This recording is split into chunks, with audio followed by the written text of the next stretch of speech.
Түбән Камада яшәүче яшь ярымлык София ярдәмгә мохтаҗ. Сабыйның бер колагы ишетмей. Аны Америка табиблары дәваларга ышандыра.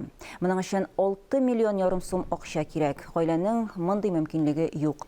Түбән Камада яшәүчеләр Софига ярдәм итү максатыннан хәйрия концертын оештырды.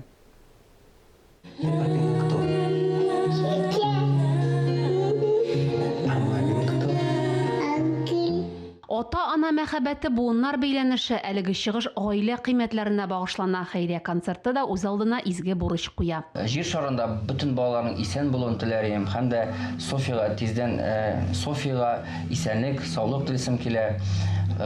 Мондый хәйрия концертларынан беркайчан да баш тартмый, бик тә рәхәтләнеп киләм. Марат Фәйрушинны яшь ярымлык Софияның язмышы битараф калдырмый. Җырчы хәйрия концертында бик теләп катнаша, тамашачыны иҗат җимешләре белән куандыра.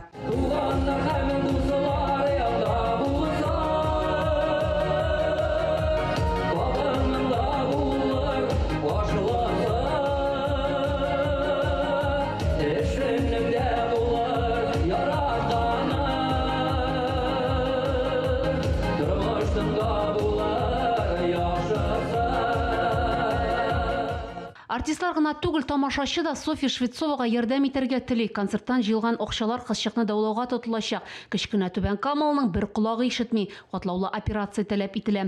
Америка табиблары әлеге эшкә алынырга әзер, зур сумма кирәк. Бүгенге кичәдә 150 мең чамасы акча җыела. Спасибо всем большое, родительское спасибо от всего сердца. Кызчыкны дәвалау өчен 6 миллион ярым сум акча кирәк. Софиягә операцияны 3 яше тулгач, ел ярымнан соң ясарга планлаштыралар. Ярдәм итәргә теләүчеләр өчен Энтер бинасында акча җыю тартмасы урнаштырылган. Гөлия Нигъмәтуллина, Фәхри Исламов, Яңалыклар.